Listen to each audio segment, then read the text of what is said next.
ହାଏ ସାଙ୍ଗମାନେ, ଆଜି ମୁଁ ଯେଉଁ କାହାଣୀ ସେୟାର କରିବି ସେଇଟା ଆପଣମାନଙ୍କୁ ବହୁତ ଭଲ ଲାଗିବ। ଆଉ ଯଦି ଆପଣ ମୋର ପୁରୁଣା ଗିହାଙ୍ଗି ଷ୍ଟୋରି ଗ୍ରୁପ୍ ସାର୍ ବିଆରେ କେମିତି ଗିହିଲେ ଶୁଣିନାହାନ୍ତି, ଚାଲେ ମୁଁ ଆପଣଙ୍କୁ ଲିଙ୍କ ସେୟାର କରୁଛି। ଯାଆନ୍ତୁ, ଶୁଣନ୍ତୁ ଆଉ ଏନ୍ଜୟ କରନ୍ତୁ। ଚାଲନ୍ତୁ କାହାଣୀ ଆରମ୍ଭ କରିବା। ମୋ ନାଁ ଗୁଡୁ ଆଉ ମୋ ବୟସ 27 ବର୍ଷ। ମୋ ହାଇଟ୍ 5 ଫୁଟ 7 ଇଞ୍ଚ। ହେଲେ ମୋ ବାଣ୍ଡ କିନ୍ତୁ 6 ଇଞ୍ଚ।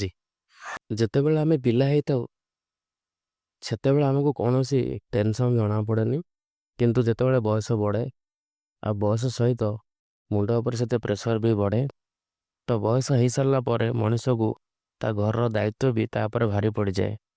ତ ଏମିତି ମୋର ସ୍କୁଲ ପିଲାବେଳେ ସରିଲା, +2 ବି ସରିଲା, ଗ୍ରାଜୁଏସନ୍ ବି ସରିଲା। ପାଠପଢ଼ା ସରିଲା ପରେ ଗାଁରେ ଏମିତି ସାଙ୍ଗମାନଙ୍କ ସହିତ ବୁଲାବୁଲି କରୁଥାଉ।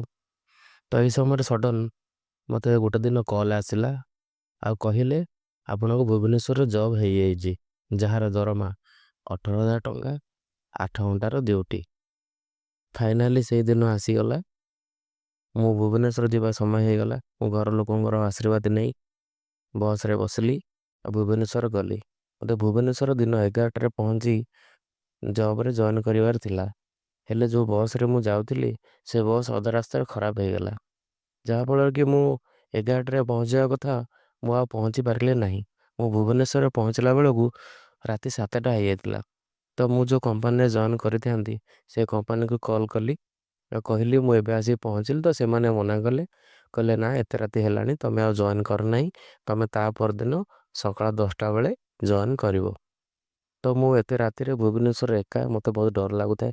କ'ଣ କରିବି କ'ଣ ନାହିଁ ଭାବି ଭାବି ଦେଖିଲା ବେଳକୁ ସେଇଠି ଗୋଟେ ହୋଟେଲ ଅଛି। ମୁଁ ଭାବିଲି ଆଜି ରାତିରେ ହୋଟେଲରେ ରହିଯିବି, କାଲି ସକାଳୁ ସକାଳୁ ଯାଇ ଜଏନ୍ କରିବି। ତ ଦେଖିଲି ହୋଟେଲଟା ବହୁତ ବଡ଼ ଥିଲା। ମୁଁ ଭାବିଲି ବହୁତ ଟଙ୍କା ନେବେ। ମୁଁ କହିଲି ହଉ, ଆଉ କ'ଣ କରିବି, ଏକା ତ ଅଛି, ବାଧ୍ୟ ହେଇକି ଯିବାକୁ ପଡ଼ିବ। ତ ମୋର ସବୁ ଲଗେଜ୍ ଧରି ଯାହା ଥିଲା ସବୁ ଧରି ହୋଟେଲକୁ ଗଲି। ହୋଟେଲ ଭିତରେ ପଶୁ ପଶୁ ମୁଁ ଫାଷ୍ଟ ଟାଇମ୍ ଦେଖିଲି ଜଣେ ସ୍ତ୍ରୀ ଲୋକ ଗୋଡ଼ ଉପରେ ଗୋଡ଼ ପକାଇ ମୋବାଇଲ ଦେଖୁଛନ୍ତି। ମୋତେ ତାଙ୍କ ଶାଢ଼ୀ ଆଉ ତାଙ୍କ ଗେଟଅପ୍ରୁ ଯାହା ଲାଗିଲା, ମୋତେ ଲାଗିଲା ସେ ଯେମିତି 2-3 ମାସ ହେବ ନ୍ୟୁଲି ମ୍ୟାରେଡ୍ କରିଛନ୍ତି। ସେ ବହୁତ ସୁନ୍ଦର ଦେଖାଯାଉଥିଲେ। ତାଙ୍କ ଓଠ ଆଉ ତାଙ୍କ ଆଖି, ତାଙ୍କ ମୁହଁ, ମୋ ଜୀବନରେ ବୋଧେ ଏତେ ସୁନ୍ଦର ଝିଅ କେବେ ବି ଦେଖିନଥିଲି। ମୁଁ ଚାରିଆଡ଼େ ହୋଟେଲରେ ଅନେଇଲି, ଦେଖିଲି କେହି ବି ନାହାନ୍ତି। ସେ ଏକା ଜଣେ ଗୋଡ଼ ଉପରେ ଗୋଡ଼ ପକାଇ ମୋବାଇଲ ବସି ଦେଖୁଛନ୍ତି। ମୁଁ ତାଙ୍କୁ ଡାକିଲି, ମୁଁ କହିଲି ଟିକେ ଶୁଣିବେ କି? ସେ ମୋତେ ଅନେଇଲେ। ଯେତେବେଳେ ସେ ମୋତେ ଦେଖିଲେ, ମୁଁ ଦୂରରୁ ମାର୍କ କରିଲି ତାଙ୍କ ଓଠ ଆଉ ତାଙ୍କ ଆଖି ଏତେ ସୁନ୍ଦର ହେଇଥିଲା, ମୋତେ ଯେମିତି ଲାଗିଲା ସ୍ୱର୍ଗର ଅପ୍ସରୀ ଆସି ବସିଛନ୍ତି। ମୁଁ ତାଙ୍କୁ ଦେଖିଲା ମାତ୍ରେ ମୋତେ ଇଚ୍ଛା ହେଉଥିଲା ଯେମିତି ମୁଁ ତାଙ୍କୁ ଗିହିଦେବି, ଏଇଠି ଠିଆରେ ତାଙ୍କୁ ଗିହିଦେବି। ଭାବି ତାଙ୍କୁ ଡାକିଲି। ଡାକିଲା ପରେ ସେ ବସିଥିଲେ, ଉଠିଗଲେ। ଯେତେବେଳେ ଉଠିଲେ ମୁଁ ତାଙ୍କ ଫିଗର, ତାଙ୍କ ଗାଣ୍ଡି, ତାଙ୍କ ଦୁଧ ସାଇଜ୍, ତାଙ୍କ ବେକ ଆଉ ତାଙ୍କ ଆଖି ଦେଖି ମୋ ପାଣ୍ଡ ଠିଆ ହେଇଗଲା। ହେଲେ ସେଦିନ ଦୁଃଖଦ ଘଟଣା, ସେଦିନ ମୁଁ ଚଢ଼େଇ ପିନ୍ଧିନଥିଲି। ତ ଯେତେବେଳେ ମୋ ବାଣ୍ଡ ଠିଆ ହେଇଗଲା, ମୋ ବାଣ୍ଡ ପ୍ୟାଣ୍ଟ ଉପରୁ ପୁରା ଜଣା ପଡ଼ୁଥିଲା ଯେ ମୋ ବାଣ୍ଡ ହିଟ୍ ହେଇଯାଇଛି ବୋଲି। ଏଇଟା ମୋତେ ଲାଜ ଲାଗିଲା, ମୁଁ ତାକୁ ଲୁଚେଇ ଦେଲି। ହେଲେ ଭାଉଜ କିନ୍ତୁ ସେଟା ନୋଟିସ୍ କରିଦେଇଛନ୍ତି। ଭାଉଜ ବି ଦେଖିଦେଇଛନ୍ତି ମୁଁ ତାଙ୍କ ଫିଗର ଦେଖି ଆଗ କଥା ଭାବି ବାଣ୍ଡକୁ ହିଟ୍ କରିସାରିଲେଣି। ଭାଉଜ ବି ଦେଖିକି ମନେ ମନେ ହସିଲେ ଆଉ ଲାଜ କରି ପଚାରିଲେ, ହଁ କୁହ, କ'ଣ କହୁଥିଲେ? ମୁଁ କହିଲି କି କିଛି ରୁମ୍ ଫାଙ୍କା ଅଛି, ମୋ ଘର ଏଇଠି, ମୁଁ ରାତିରେ ଏଠି ରହିବି, ସକାଳୁ ଯିବି, ମୋର କିଛି ରୁମ୍ ଦରକାର। ସେ କହିଲେ ହଁ, ହସି ହସି କହିଲେ ହଁ ରୁମ୍ ଅଛି। ତ ସେ ମୋତେ ପଚାରିଲେ ତୁମର ଏସି ରୁମ୍ ଦରକାର କି ନନ୍ ଏସି ଦରକାର? ମୁଁ କହିଲି ନା, ଖରାଦିନ ସମୟ ଆଉ ମୋତେ ଏସି ରୁମ୍ ହିଁ ଦରକାର। ଭାଉଜ ଟିକେ ହସିଥିଲେ ଆଉ କହିଲେ ଏଇଟା ନିଅ ରୁମ୍ ଚାବି, ଆଉ ମୋତେ ଯାହା ଦରକାର ମୋତେ କହିବ, କିଛି ଟେନସନ୍ ନେବନି। ଏଇଟା ମୋ ହଜବ୍ୟାଣ୍ଡର ହୋଟେଲ, ହେଲେ ହଜବ୍ୟାଣ୍ଡ ଗୋଟେ କାମରେ ଯାଇଛନ୍ତି, ତ ସେଥିପାଇଁ ଆଜି ମୁଁ ପଳେଇ ଆସିଛି। ମୁଁ ଯେତେବେଳେ ଶୁଣିଲି ଭାଉଜଙ୍କ ହଜବ୍ୟାଣ୍ଡ ପାଖରେ ନାହାନ୍ତି, ଦୂରକୁ ଯାଇଛନ୍ତି, ମୁଁ ସେତେବେଳେ ପଚାରିଲି ଆଉ ଆପଣଙ୍କ ନାଁ କ'ଣ? ସେ କହିଲେ ମୋ ନାଁ ସିପ୍ରା। ସେ ବି ମୋତେ ପଚାରିଲେ ଆଉ ତମ ନାଁ କ'ଣ? ମୁଁ କହିଲି ମୋ ନାଁ ଗୁଡୁ। ଆଚ୍ଛା ଆଚ୍ଛା ଗୁଡୁ, କହିଲ ତମ ବୟସ କେତେ? ଆଉ ଇଆଡ଼େ କୁଆଡ଼େ ଆସିଥିଲ? ମୁଁ କହିଲି ମୋ ନା ମୁଁ କହିଲି ମୋତେ 26 ବର୍ଷ। ଆଉ ମୁଁ ଭୁବନେଶ୍ୱର ନୂଆ ଜବ୍ ପାଇଁ ଆସିଥିଲି। ହେଲେ ଟିକେ ଲେଟ୍ ହେଲା ବୋଲି ମୁଁ ପହଞ୍ଚି ପାରିଲିନି। ଆଉ ସେଥିପାଇଁ ରାତିରେ ରହିବି, ସକାଳେ ମୁଁ ଜବ୍‌ରେ ଜଏନ୍ କରିବି। ସେ କହିଲେ ଆଚ୍ଛା, ହଉ ଠିକ୍ ଅଛି, ଟେନସନ୍ ନିଅନି, ରୁମ୍‌ରେ ଯାଇକି ରହିବ। ତ ଏତିକି ଆମେ ଟିକେ ସମୟ 1 ମିନିଟ୍ କଥା ହେଲୁ।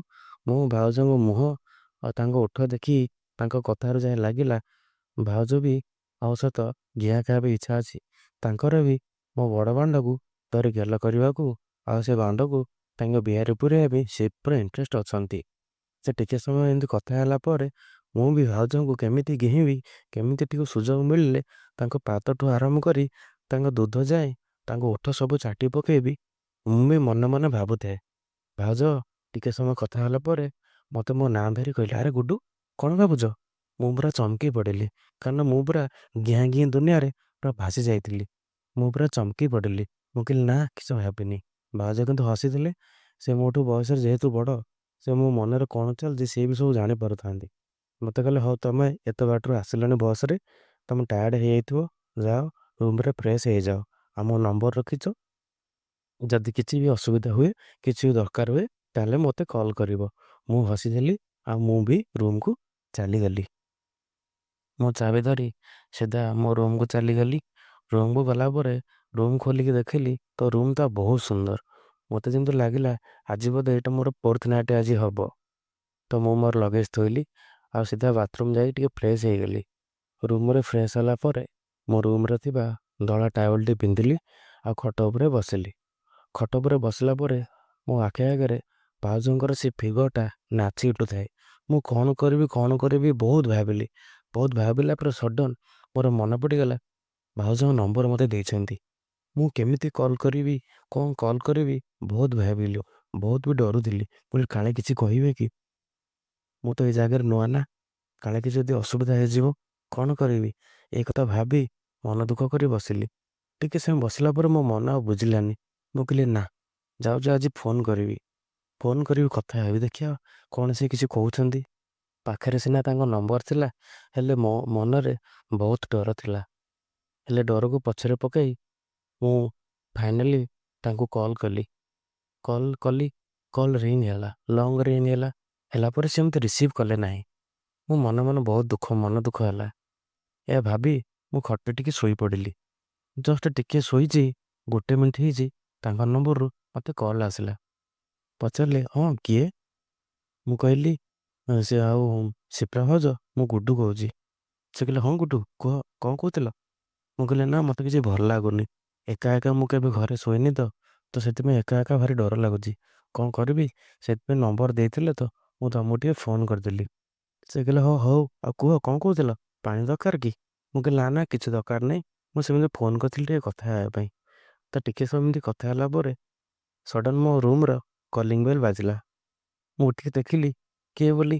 ମୁଁ ଦେଖିଲା ବେଳକୁ ଭାଉଜ ନାଇଟ୍ ଡ୍ରେସ୍‌ରେ ମୋ ରୁମ୍ ଫ୍ରଣ୍ଟରେ ଠିଆ ହେଇଛନ୍ତି। ମୁଁ ଦେଖି ପୁରା ଚମକି ପଡ଼ିଲି ଆଉ ମୋ ମନରେ ପୁରା ଡର ପଶିଗଲା। ମୁଁ କହିଲି, ଇଏ କ'ଣ ସତ? ମୁଁ ଯାହାକୁ ସ୍ୱପ୍ନରେ ଭାବୁଥିଲି, ଯାହାକୁ ଦେଖି ମୋ ବାଣ୍ଡ 90 ଡିଗ୍ରୀ ଠିଆ ହେଉଥିଲା, ସେ ସତରେ ମୋ ରୁମ୍ ଫ୍ରଣ୍ଟରେ। ମୁଁ ନିଜେ ଆଖି ମୁଁ କେବେ ବିଶ୍ୱାସ କରିପାରିଲିନି। ମୁଁ କିଛି ଭାବୁ ଭାବୁ ଭାଉଜ ମୋତେ ରୁମ୍ ଭିତରୁ ଠେଲିଦେଲେ। ମୁଁ ରୁମ୍ ଭିତରକୁ ଯାଏ ତ ଭାଉଜ ରୁମ୍ ଭିତରେ ପଶିଲେ ଆଉ ରୁମ୍‌ର ଡୋର୍‌ଟା ଲକ୍ କରିଦେଇକି ମୋତେ ଠେଲିଦେଲେ।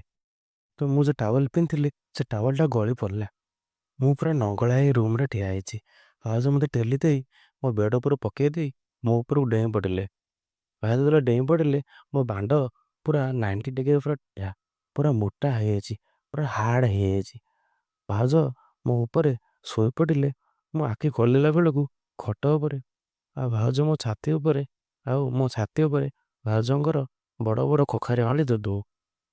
ମୁଁ କିଛି ଭାବିବା ପୂର୍ବରୁ, ମୁଁ ମନେ ମନେ କିଛି କହିବା ପୂର୍ବରୁ ଭାଉଜ ମୋ ଓଠକୁ ଜୋରସେ କାମୁଡ଼ି ପକାଇଲେ ଆଉ ପୁରା ସ୍ଲୋ ଭଏସ୍‌ରେ କହିଲେ, ଆରେ ଗୁଡୁ, ତମେ ମଣିଷ ନା ଷଣ୍ଢ? ମୁଁ କହିଲି, କାହିଁ କ'ଣ ହେଲା କି? ନା ତମ ଭଳି ଏତେ ବଡ଼ ବାଣ୍ଡ ମୋ ଜୀବନରେ କେବେ ବି ଦେଖିନି। ତମ ବାଣ୍ଡ ଦେଖି ମୁଁ ଆଉ ରହିପାରିଲିନି, ଆଉ ନିଜକୁ କଣ୍ଟ୍ରୋଲ୍ କରିପାରିଲିନି। ସେଇଥିପାଇଁ ମୁଁ ଏତେ ରାତିରେ ମୁଁ ତମ ପାଖକୁ ଦୌଡ଼ି ପଳେଇ ଆସିଲି। ମୋ ହାର୍ଟ ବିଟ୍ 100ରେ ଧକ୍ ଧକ୍ ହେଉଥାଏ ଆଉ ଭାଉଜ ମୋ ଓଠକୁ କିସ୍ କରିବାକୁ ଲାଗିଥାନ୍ତି। ମୁଁ ବି ତାଙ୍କ ଗୋଲାପ ପାଖୁଡ଼ା ଭଳିଆ ଓଠକୁ ପୁରା କାମୁଡ଼ି ଲାଗୁଥାଏ। ଟିକେ ଟାଇମ୍ କିସ୍ କରିବା ପରେ ଭାଉଜ କହିଲେ, ଗୁଡୁ ଗୋଟେ କଥା କହିବି ଖରାପ ଭାବିବନି? ମୁଁ କହିଲି ନା, ଖରାପ ଭାବିବି କାହିଁକି କହୁନାହାନ୍ତି। ଭାଉଜ କହିଲେ, ପ୍ଲିଜ୍ ତମ ବାଣ୍ଡକୁ ମୁଁ ଟିକେ କିସ୍ କରିବି। ମୁଁ ଟିକେ ହସିଦେଲି ଆଉ କହିଲି, ଭାଉଜ ତମର ଯାହା ଇଚ୍ଛା ତମେ କର, ମୁଁ କିଛି କହିବିନି। ମୁଁ ଏଇଠି ଖଟ ଉପରେ ଶୋଇଛି। ଭାଉଜ ସାଙ୍ଗେ ସାଙ୍ଗେ ତାଙ୍କ ହାତ ମୋ ବାଣ୍ଡ ଉପରେ ପକେଇଲେ ଆଉ ତାଙ୍କ ଜିଭରେ ମୋ ବାଣ୍ଡକୁ ଘଷିବାକୁ ଲାଗିଲେ ଆଉ କହିଲେ, ଗୁଡୁ ତମ ବାଣ୍ଡ କେତେ ବଡ଼ ଆଉ କେତେ ମୋଟା, ମୋତେ ବହୁତ ଖୁସି ଲାଗିଲା।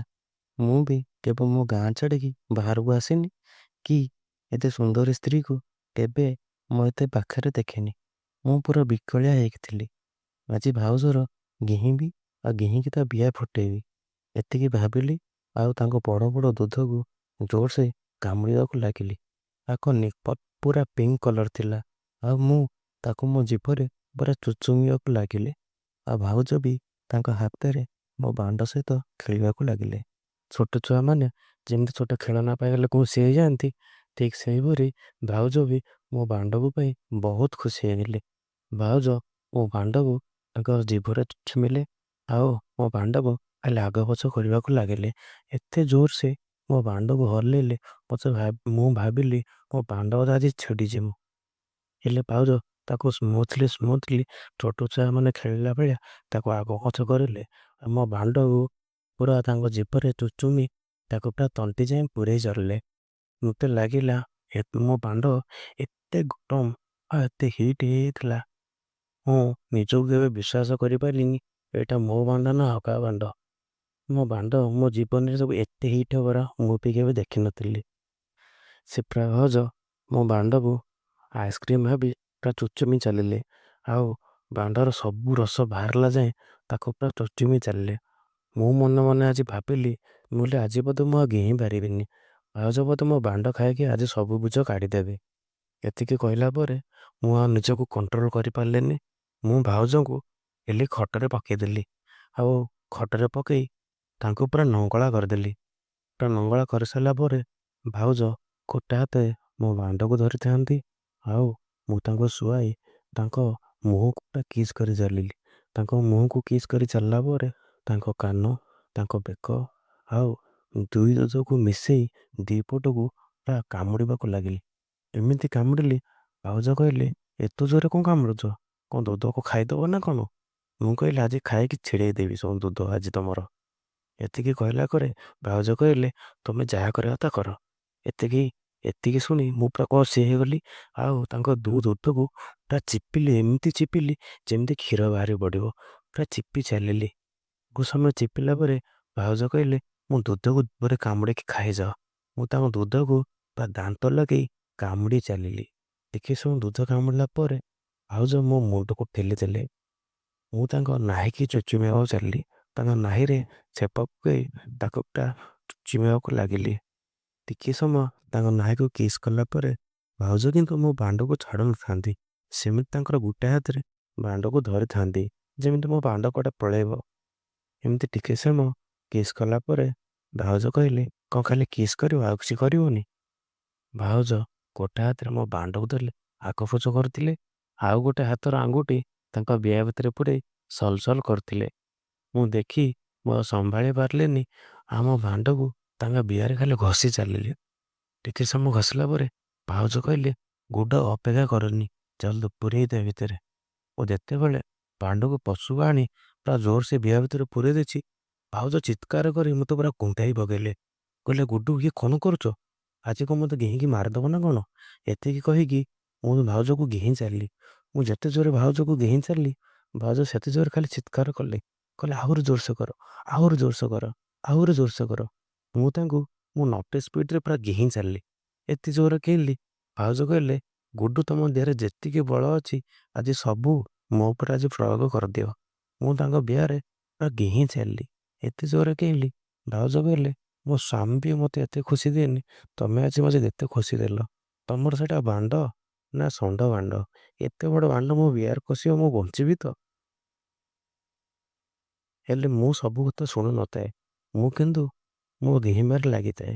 ଟିକେ ସମୟ ଗିହିଲା ପରେ ଭାଉଜ ମୋତେ ଠେଲିଦେଲେ ଆଉ ଗାଣ୍ଡି ଦେଖି ଶୋଇପଡ଼ିଲେ। ମୁଁ ଯେତେବେଳେ ତାଙ୍କ ଗାଣ୍ଡି ଦେଖିଲି, ମୁଁ ତାଙ୍କ ଗାଣ୍ଡିକୁ କିସ୍ କଲି ଆଉ ଗାଣ୍ଡି ପଟ ସାଇଡ଼୍ରେ ଡଗି ପୋଜ୍‌ରେ ତାଙ୍କ ଗାଣ୍ଡିରେ କରିବାକୁ ଲାଗିଲି। ମୁଁ ଟିକେ ସମୟ କଲା ପରେ ମୁଁ ଦେଖିଲି ମୋ ବାଣ୍ଡ ପୁରା ହାର୍ଡ଼ ହେଇକି ପୁରା ନାଲି ପଡ଼ିଗଲାଣି। ମୁଁ ଏମିତି ଟିକେ ଟାଇମ୍ ଗିଳିଲା ପରେ ଭାଉଜ ତାଙ୍କର ଦୁଇ ହାତରେ ତାଙ୍କର ଦୁଇ ଗୋଡ଼କୁ ପୁରା ଫାଡ଼ିଦେଲେ ଆଉ କହିଲେ, ଗୁଡୁ ଜୋରସେ ଗିହିଁ ଚାଲ। ମୁଁ ତାଙ୍କୁ ମୋର ଯେତେ ବଳ ଅଛି ତାଙ୍କ ପୁରା ଗିହିଁ ଚାଲିଲି। ବାଣ୍ଡକୁ ବାହାରକୁ ଆଣୁଥାଏ, ପୁଣି ଜୋରରେ ଭିତରକୁ ପୁରଉଥାଏ, ପୁଣି ବାଣ୍ଡକୁ ଜୋରରେ ବାହାରକୁ ଆଣୁଥାଏ, ପୁଣି ଜୋରରେ ଭିତରକୁ ପୁରଉଥାଏ। ଏମିତି ତାଙ୍କୁ ଜୋରସେ ପୁରା ଧକ୍କା ଦେଉଥାଏ। ଭାଉଜ ପୁରା ଜୋରସେ ଚିତ୍କାର କରୁଥାନ୍ତି, ଗୁଡୁ ଆହୁରି ଜୋରସେ କର, ଗୁଡୁ ଆହୁରି ଜୋରସେ କର। ମୁଁ ଯେତେବେଳେ ଶୁଣୁଥାଏ ମୋ ଦେହରେ ନିଆଁ ଲାଗିଯାଉଥାଏ। ମୁଁ ଭାବିଲି ଆଜି ଏମିତି ଭାଉଜଙ୍କୁ ଗିହିବି ଯେମିତି ଏ ତା ସ୍ୱାମୀର ଗିହାଁ ବି ଭୁଲିଯିବ। ମୁଁ ମୁଁ ଆଉ ଟିକେ ସମୟ ଗିଳିଲା ପରେ ମୁଁ ଦେଖିଲି ମୋ ବାଣ୍ଡ ଗୁରା ଓଦା ହେଇସାରିଲାଣି। ମୁଁ ଭାଉଜଙ୍କୁ ପଚାରିଲି, ଭାଉଜ ଇଏ କ'ଣ? ଭାଉଜ କହିଲେ, ଆଜି ମୁଁ ବହୁତ ଶାନ୍ତି। ଯାହା ହଉ ଗୁଡୁ, ତମକୁ ଧନ୍ୟବାଦ। ଆଜି କେମିତି କେଜାଣି ଆଜି ତମ ସହିତ ଦେଖା ହେଇଗଲା। ଆଜି ଲାଗୁଛି ଯେମିତି ମୁଁ ଆଜି ବହୁତ ଖୁସି ପାଇଲି। ଆଜି ମୋ ବିଏ ଆଜି ପୁରା ଶାନ୍ତି ପାଇଲା। ଯାହା ହଉ ତମେ କୋଉଠି ଥିଲ କହିକି ମୋ ବାଣ୍ଡକୁ କାଢ଼ିକି ମୋ ବାଣ୍ଡକୁ ଚୁଚୁମି ପକେଇଲେ ଆଉ ଥରେ।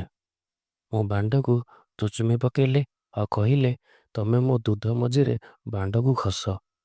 ମୁଁ ମୋ ବାଣ୍ଡକୁ ତାଙ୍କ ଦୁଧ ମଝିରେ ଘଷିଲି ଆଉ ସେ ମୋ ବାଣ୍ଡକୁ ଚୁଚୁମୁଥାନ୍ତି ଆଉ ବାଣ୍ଡକୁ ଟିକେ ହଲଉଥାନ୍ତି।